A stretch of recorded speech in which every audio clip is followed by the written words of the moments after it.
Welcome to Communicast, a communication skills podcast. I am Scott D'Amico, president of Communispond, which is a global communication skills training organization.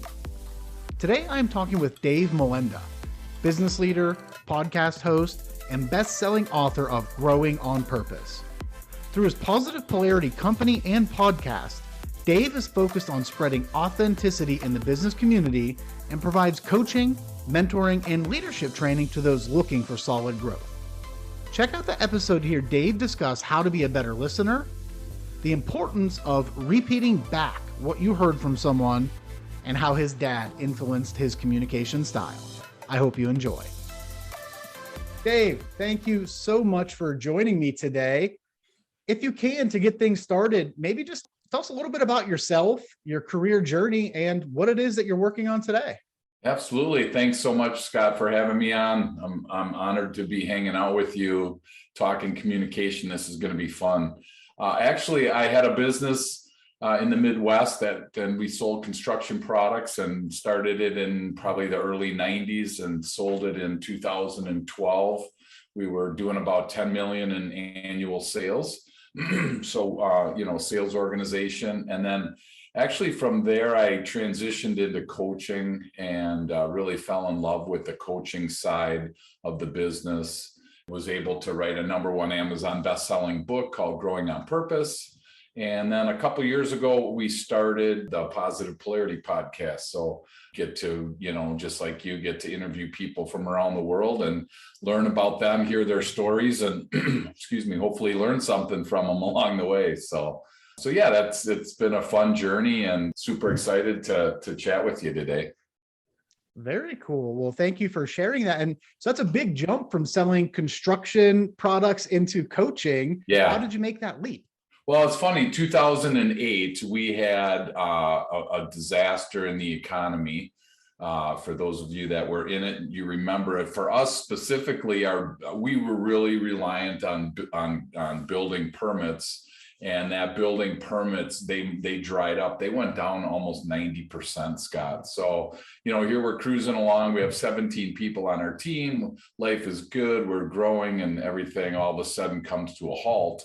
And my business partner and I made the decision that we would continue on. But I had this idea, Scott, and I said, if I keep my customer in business, I think that they'll keep me in business. A lot of people have these companies and they're great at what they do, but maybe they struggle with marketing or networking or, SEO or LinkedIn or accounting. We tried everything. So what we did was we would meet on a weekly basis with as many customers as we could have. And we would just talk about different topics each week. And again, sometimes it was marketing, sometimes it was how can QuickBooks work for you, and just everything we could think of to keep the customer in business on their end. And I fell in love with that training piece right there. So then in 2012, my business partner and I, he says, well, we were out of that. We made it through. We actually grew 47% in that time. Wow. Because we were focused so heavy on the customer. I fell in love with the customer experience, wrote a book about it. And then the interesting thing was my partner said, well, we can stop doing that now. And it was really odd because it had become so ingrained in me personally. I just had such a passion to teach people, so I made that decision, which a lot of us on the call today probably had that fork in the road where you either jump into something that you're passionate about or you keep on that journey that you were on. And again, neither one's right or wrong. I just happened to take the passion route and excited ever since. It seems typically like a good decision to follow that passion. And sometimes it can be a little uncomfortable to do that, to step away maybe from what has been the safety net or the success and to go down that passion route. But I would say from what I've seen from experience is folks that have been able to weather the storm, go through tumultuous times and pivot strategies and come out better on the other side. Typically a big part of that is strong communication skills. And, to go from, construction products, building permits, and then really to start focusing on those customers, what do they need to do to continue to grow and thrive during those tough times? I would think communication was going to be a big part of that. So when you hear that, somebody's a strong communicator, they have great communication skills, what pops into your mind? Sure, absolutely. It's interesting when you say that, Scott, because I think about communication. It's so simple to me because I have this thought in my mind and I want to get it into your mind. I mean, that in my world is how I, define communication. But if we stop there, I think, excuse me, we would fall short because, for instance, if I spoke a language, let's say I spoke French, and you spoke English, I could have this great thought in my mind and I could share it with you, but you can't get it, you can't receive it, you can't understand it because it's in a different language. Mm-hmm. And so that's really what I've been learning a lot about, Scott, is, the personalities. We use a ton of DISC where, different personalities are actually, they communicate different, they learn different. And if we don't understand that, it's just like that thing I said before about French and English. I don't know how many of your listeners would stay on this podcast if we were in a different language, right? I mean, it just wouldn't work. I could be incredibly eloquent with my communication. I could have these fantastic thoughts and like earth-shattering ideas, but if they're not communicated in a way that the listener can understand them, they just slip right by. So that's really what I think of as making sure that I'm communicating the message the way that the listener can hear it in a language that they understand. I love the analogy there of the language translation. Never really thought about it that way. And this idea of getting it from my mind to your mind is a slight nuance of what I think a lot of people, how they approach communication is getting it from my mind to your ears. Right. It's a slight tweak, but just because it hits their ears doesn't mean that they've received it, that they've understood it, yep, processed, internalized, and are going to act on it. And I think when it comes down to communication, ultimately, that's what we're trying to do. We're trying to get somebody to act on it, to get them to motion, whether it's making a decision, changing the way that they do things, adopting correct, a new process, right, whatever it may be. So I love this idea of translating your message, so to speak, based on the audience, what you know about them, perhaps, as you mentioned with DISC, their communication style. right. Are they a big picture person? Or are they a bottom line person? So I'm going to tweak it there. Sure. I may tweak it simply on the level of my audience. If I'm speaking to the C-suite versus if I'm speaking to maybe the folks that are directly on my team, right, I may approach it a little bit differently, position it a little bit differently, condense it. Maybe for the C-suite, they're getting less than what other folks are. So that's a great way to look at that. That's very cool. Thank you.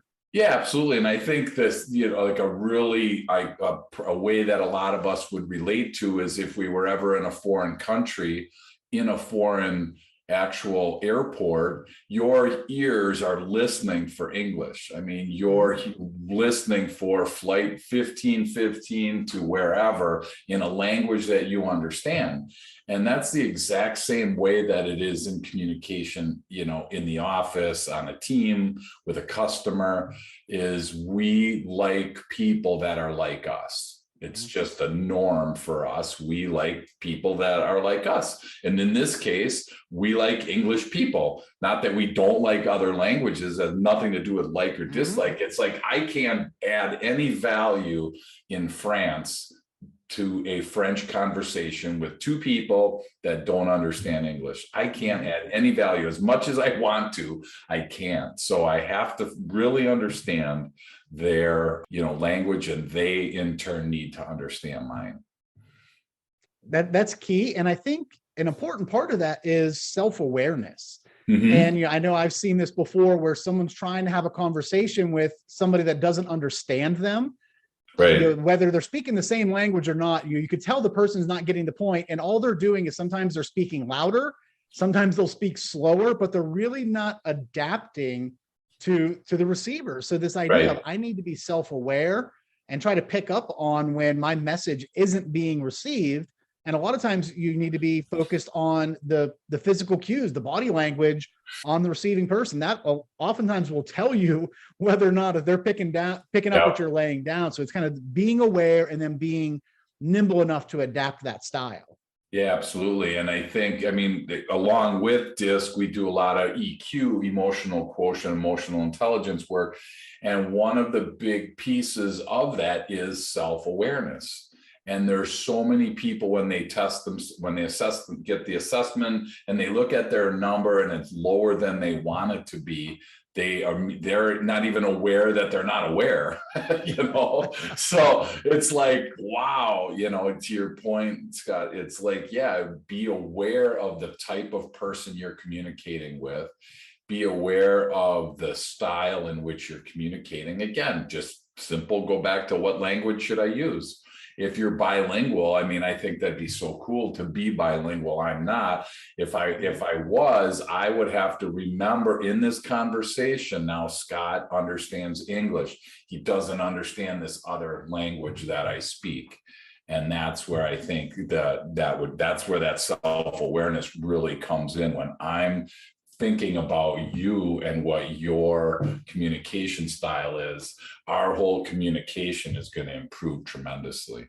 Definitely. And I think a big part to be able to do that ties into the EQ is ego and your willingness to set your ego aside and realize not everyone's like me. Not everyone's going to communicate in the same style or want to be communicated with in the same style as I do. So stepping back from that, I think that's what real leaders do, is Right. understand it's not about me, it's about the other person, and ultimately about the message and getting that message to carry forward. Yeah. So to me, it goes back to Star Wars, oddly enough, where, Luke is trying to get Darth Vader to the good side. Darth's trying to get, Luke Skywalker to the dark side. That's how we are in communication, and I love the country song, I'll start walking your way, you start walking mine, we'll meet in the middle. If we could do that communicatively, where I start thinking about your style. So I'm going to gravitate to your style. You start thinking about my style. So you're going to gravitate to me. And somewhere in the middle, your need is going to get met and my need is going to get met. And that's, I think, where the successful communication actually happens, is in that spot where you're walking one way and I'm walking another. Wholeheartedly agree on that. It really is both sides of the equation for communication to ultimately effectively take place. And so from the position that you're in with the coaching that you're doing, the book Grow on Purpose, the Positive Polarity podcast, what are you seeing perhaps as some of the skills, the communication skills that really are most needed in the workplace today to be successful? It's either things that you're seeing that are working well, or maybe there's some gaps out there that Sure. companies are really struggling with. Well, we talked a lot about what I see we should be doing and need to be doing. The interesting thing is, I think the reverse of that, which is just as important, is the actual listening skill piece. Because again, if I have this idea in my head and I want to get it into your head, Scott, all I am responsible for is from my mouth to your ear. Like you said before, from the ear to the brain is actually the responsibility of the listener.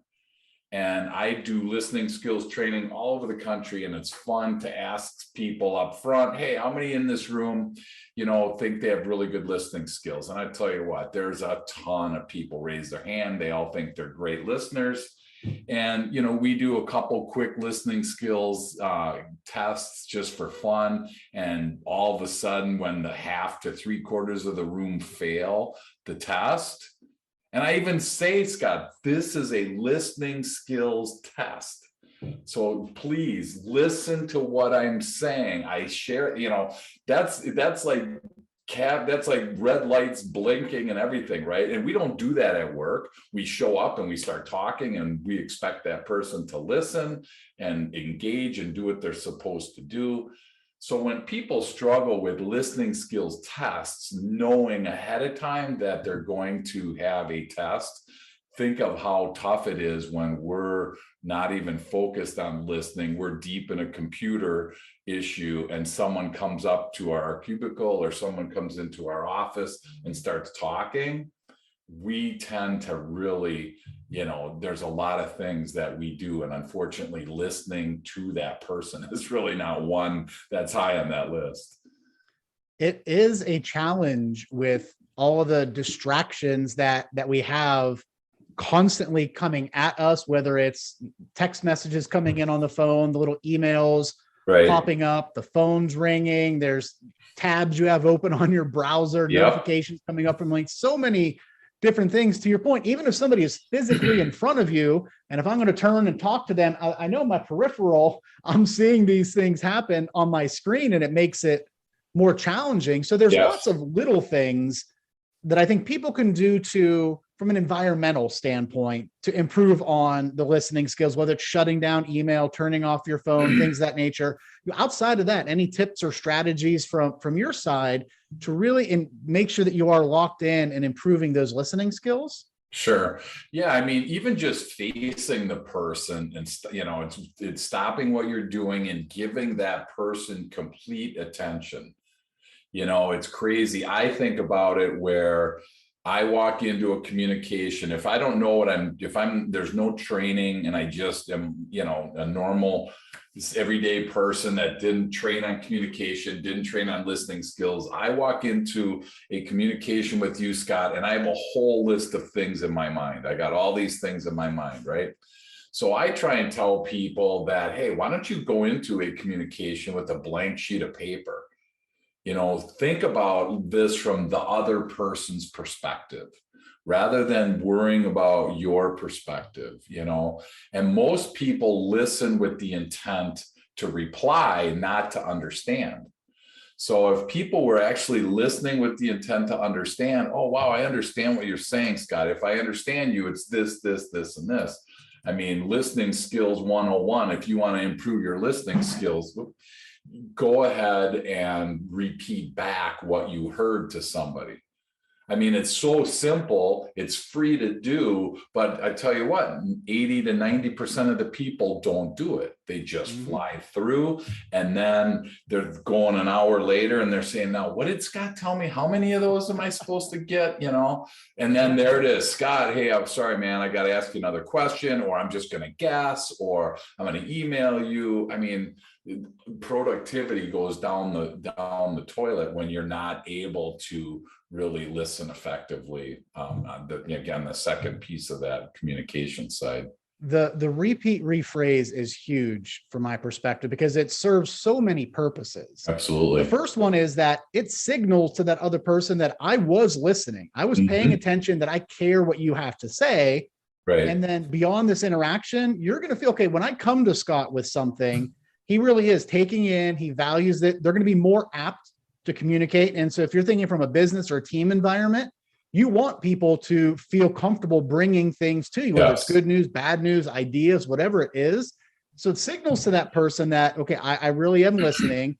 And then I just think back to, my days in school when I was studying, or even now with my kids, helping them study, for them to repeat back, just the practice of repeating something from their paper or rephrasing something that they just read. Right. It really helps your brain to process and internalize it so that you're not 10 minutes later forgetting about it. So definitely so many benefits there to the repeat rephrase. Yeah. And especially think about it from your customer's perspective.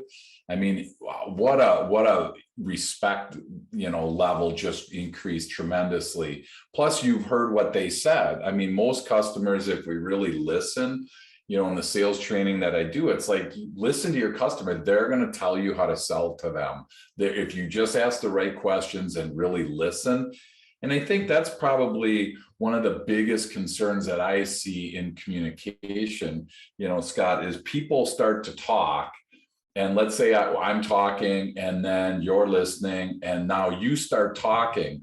The propensity for me halfway through the conversation for me to jump onto my next topic, you're talking and I'm thinking about what am I going to say next, right? Yep. That's so dangerous on a team. Think how dangerous it is in front of a customer. You're formulating your response, you're formulating your next question. You're thinking about the sales process. You're everywhere in the world except for right here, where the customer's saying, this is what I like and this is what I don't like. And when you miss that, we try and make sales so complicated. It's really not. But when you miss that piece right there, it's even harder because I have no clue what you just said, because I'm already trying to come up with my next brilliant way to sell something to you. I just remember times in my sales leadership career where I would be in client meetings with reps, sometimes a newer rep, a junior rep, and the client is just giving us gold.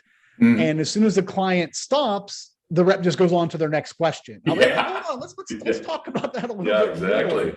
But yeah, some people get so locked into their prep work, the question, the line of questioning that they have, that they don't just listen and stop and continue to follow up and dig to really go after that valuable information that the client is putting out there. No, fantastic. Yeah, it's scary, isn't it, to deviate from a script? I mean, it is. Absolutely. And so, Dave, as you think about the transitions that you've made in your career, and maybe it was going from in the 2008, during the economic downturn, whatever it may have been, but what is one communication skill, or if you had to point to something within your skill set that really helped with your success or to get you to where you are today, what would you say that would be? Yeah, I would say I would go all the way back to the beginning with the disc portion, because I just think of it as a chameleon.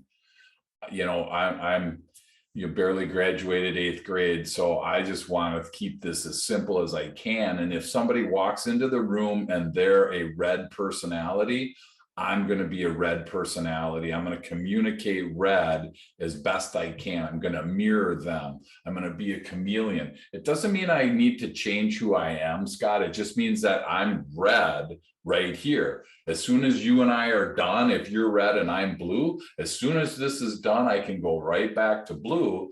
But my next call might be with somebody that's yellow or green or whatever the colors are. So that's where I think my number one thing is I try and assess the situation, and then I try and use I deviate my personality to match theirs. I think that's really important. And you hit on something there that I'll just call authenticity. You're still able to be authentic.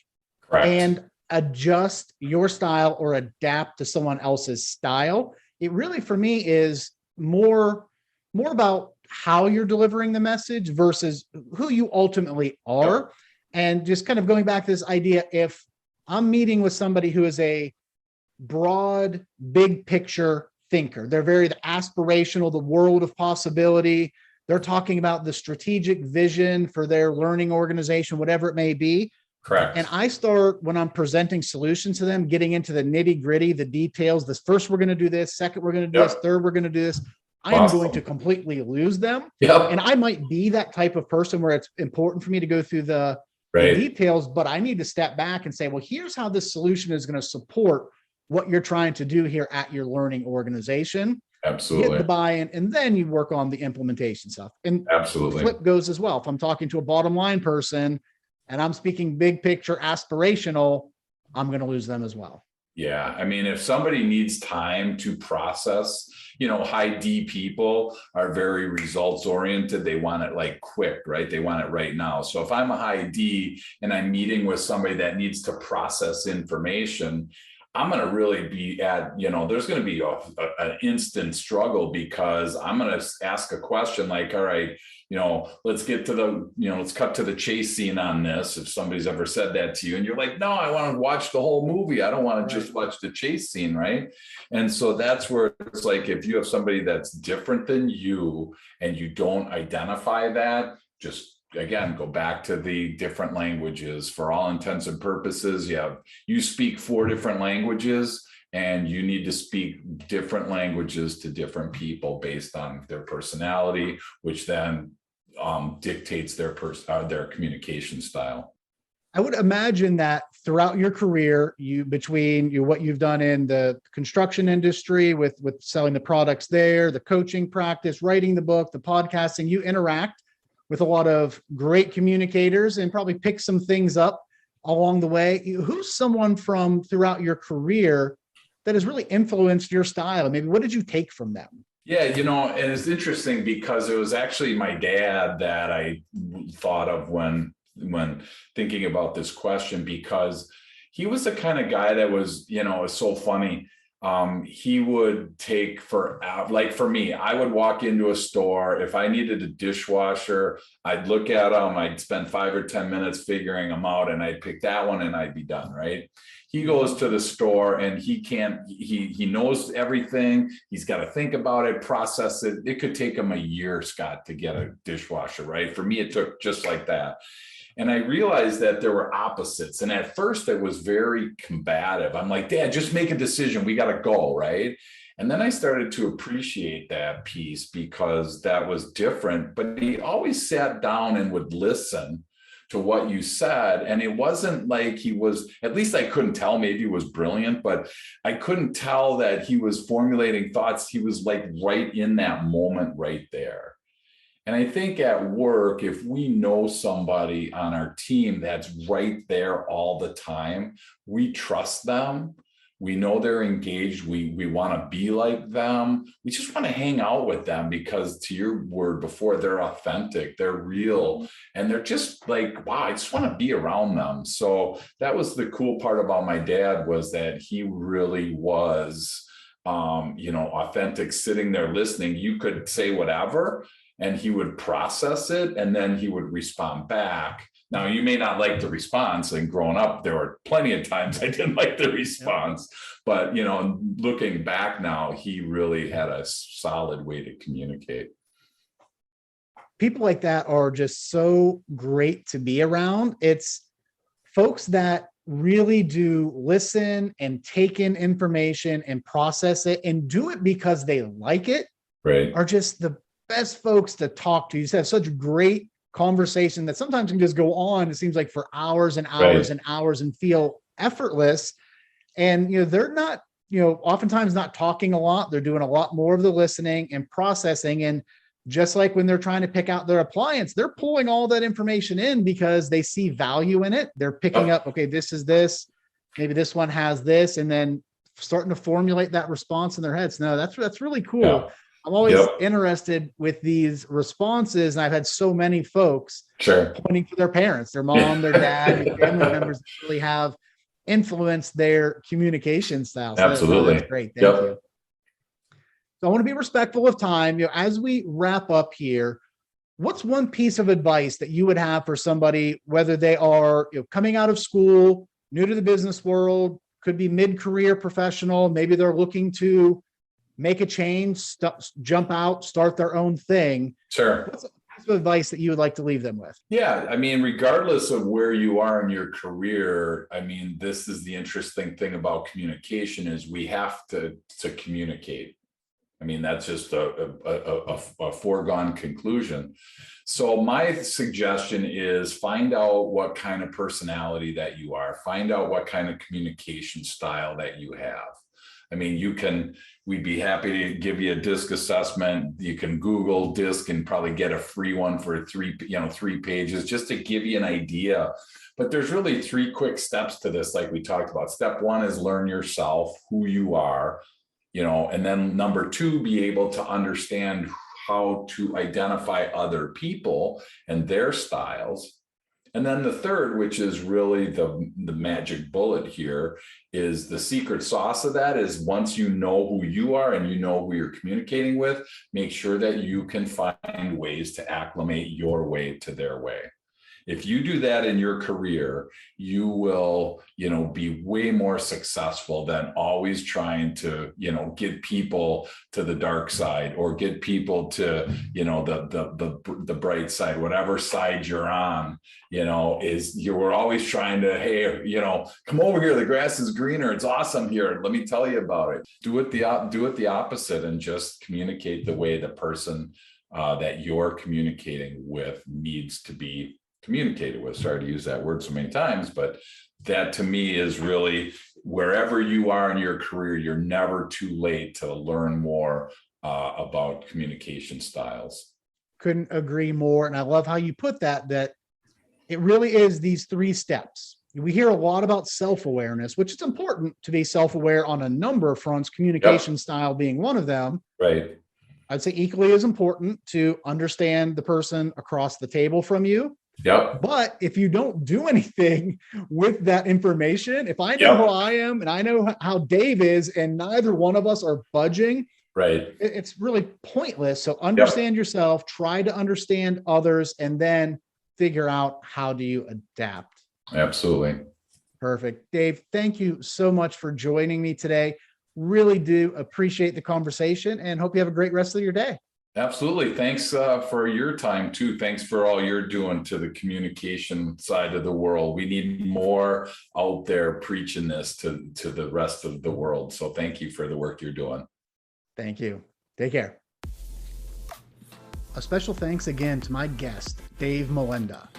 If you take anything away from this episode, I hope it is the importance of not only being self-aware and understanding others, but the need to acclimate yourself to the other person's style in order to truly be effective with your communications. As always, if you haven't done so, please be sure to subscribe to Communicast so that you can be notified of new episodes. Thanks, and have a great day.